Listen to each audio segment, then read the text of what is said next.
Questão 56 da prova amarela sobre Santo Agostinho. O comando era mais ou menos assim. Ele pedia para você falar sobre a questão da eternidade, é um exemplo da reflexão filosófica sobre... E aí a questão da eternidade aparecia no texto em cima. A palavra eternidade aparece nesse seguinte trecho. Como pode haver verdadeira eternidade se nele, Deus, aparece uma vontade que antes não existia? A questão é, se Deus é eterno, como ele pode ter tido a vontade de criar o mundo, dado que ter vontade pressupõe um estado em que não há vontade anterior, um estado em que a vontade passa a existir, um depois, o antes e o depois. Então, se Deus é eterno, como é que ele pode ter tido um antes e o depois?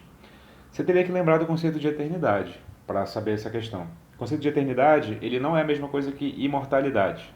Ele nasce nas reflexões sobre cristianismo, na verdade. Eternidade significa uma situação, na falta de melhor palavra, em que não está envolvido nem a dimensão do tempo, nem a dimensão do espaço. Então, não tem antes e depois, e não tem em cima e embaixo, dentro e fora, esquerda e direita. A eternidade é essa dimensão que a gente, em filosofia, atribui à dimensão intelectual exclusivamente, ou, em uma reflexão mais teológica, atribui ao mundo divino, ao plano divino. Isso é eternidade. Então, por conceito, Deus é eterno. E a questão colocava um texto do Agostinho que meio que tá zoando quem faz esse tipo de pergunta, na verdade. Ele fala assim: é um espírito, pertence a um espírito velho quem faz esse tipo de pergunta. Ou seja, o que Deus estava fazendo antes de criar o mundo? Que quem sabe a natureza de Deus não faz esse tipo de pergunta. Deus é eterno, não tem antes e depois.